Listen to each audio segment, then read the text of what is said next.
Greatness is not an accident. In Mastery, Robert Greene reveals that every genius in history followed the same invisible path, one of patience, discipline, and devotion to purpose. Talent may open the door, but only persistence keeps it open. Greene argues that mastery is not reserved for the gifted few, but for anyone willing to surrender to the process of learning and endure the loneliness of growth. He begins by destroying the myth of innate talent. No one is born extraordinary. What we call genius is the result of countless invisible hours. Leonardo da Vinci, Darwin, Mozart. Their brilliance was not magic, but mastery. Greene shows that behind every great mind lies a student who refused to quit. The secret is not speed, but endurance. The master is simply an apprentice who never stopped learning. The first stage of mastery, Greene explains, is apprenticeship. It is where humility replaces ego. You learn not to impress, but to absorb. The modern world despises this phase, glorifying instant success and shortcuts. Yet all true masters embrace obscurity. They understand that apprenticeship is not a delay of destiny, but its foundation. Every frustration, every failure becomes a lesson carved into the soul. Greene insists that boredom is a gift. In boredom, the mind deepens. When the excitement fades, the truth begins. Most people quit when progress feels invisible, but that is where mastery begins. The apprentice learns to sit through monotony, to polish one detail until it becomes art.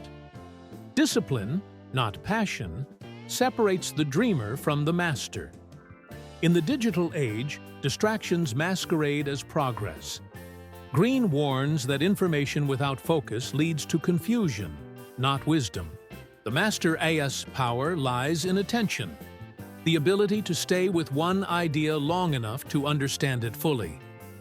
Focus transforms chaos into clarity. Each repetition, each refinement, moves you closer to excellence. There are no hacks for depth. The second stage of mastery is experimentation. Once the fundamentals are internalized, creativity emerges naturally. Greene calls it the active phase. Here, you question rules, challenge conventions, and mold knowledge into personal expression. Masters do not imitate, they innovate. But innovation is not rebellion. It is evolution. True originality is born from respect for tradition, not rejection of it. He reminds us that the brain learns through struggle. When you push beyond comfort, the mind rewires itself. The temporary pain of confusion becomes the seed of new understanding. This is the biology of mastery. Growth feels like failure before it becomes success. Every master remembers the countless moments they felt lost, and how persistence turned confusion into clarity. Greene draws parallels between the artist and the scientist, the warrior and the monk. Though their paths differ, their mindset is the same. Devotion to craft, patience through difficulty, and faith in purpose. The master is not motivated by fame, but by fascination.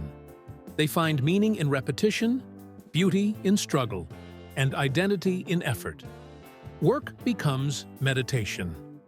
One of Greene's most powerful insights is that mastery requires love, not the shallow excitement of ambition, but the deep affection for one's calling.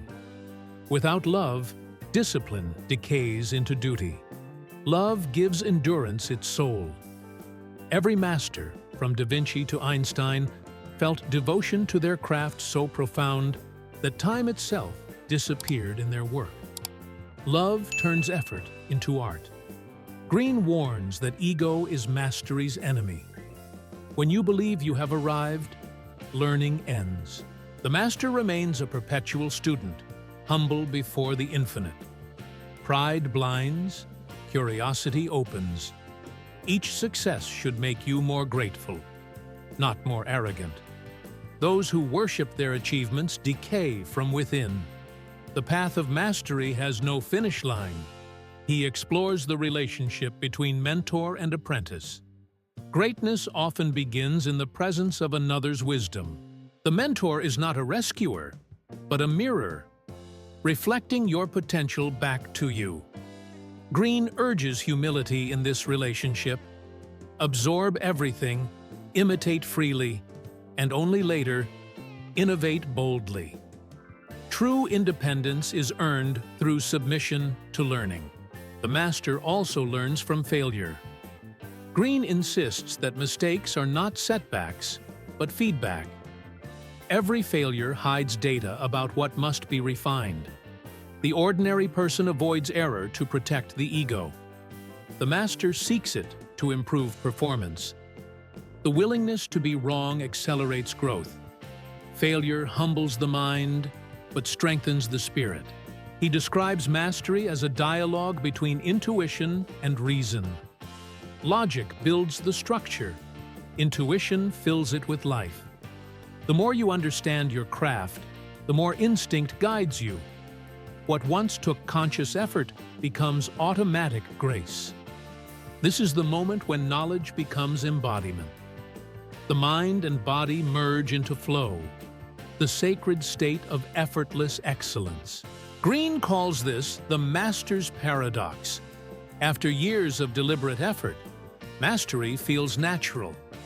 But that naturalness is the product of a lifetime of unnatural discipline. What appears as genius is the result of endless refinement. Every effortless act hides thousands of unseen hours. The path may be invisible, but the result is undeniable. He warns that most people abandon mastery midway. They mistake competence for completion. But competence is only the doorway to greatness. True mastery begins when skill becomes second nature, when the mind is free to play. The tragedy of mediocrity is not lack of talent, but lack of patience. The master's secret is staying long enough to see what others never reach. Greene's message transcends career. Mastery applies to life itself.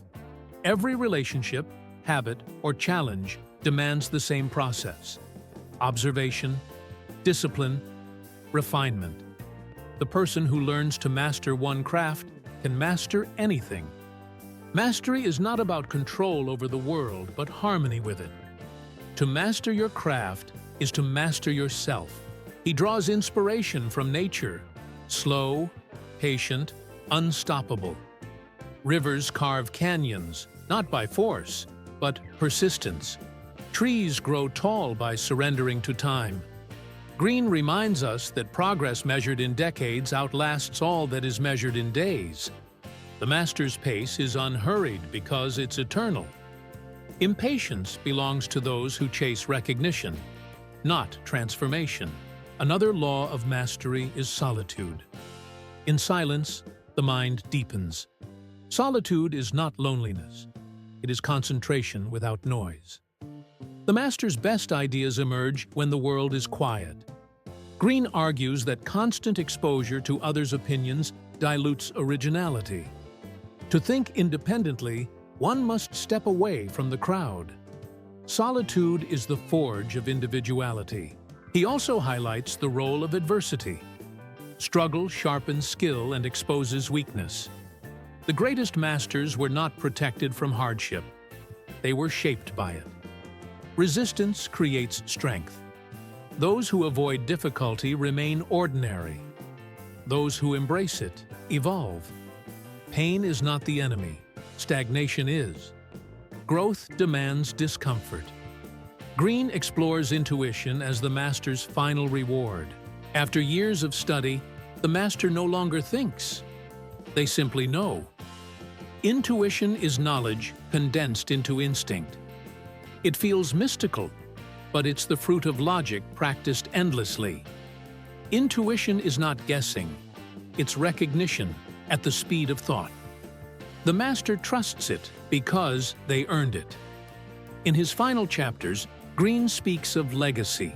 The master's work transcends them because it was never about them. When you devote your life to something greater than yourself, your influence becomes timeless. Legacy is not reputation. It's resonance, the echo of excellence that inspires generations. Masters die, but their mastery remains. He insists that mastery is accessible to everyone. The world may reward talent, but life rewards persistence. No one controls time, but we control attention. Every hour spent deliberately compounds into expertise. Greene's philosophy turns mastery into a spiritual practice, a lifelong meditation on purpose, patience, and perfection. The master's journey is lonely, but not empty. Each repetition carries meaning. Each challenge reveals beauty. Greene writes that mastery is not about arrival, but awakening. The moment you realize that learning itself is the destination.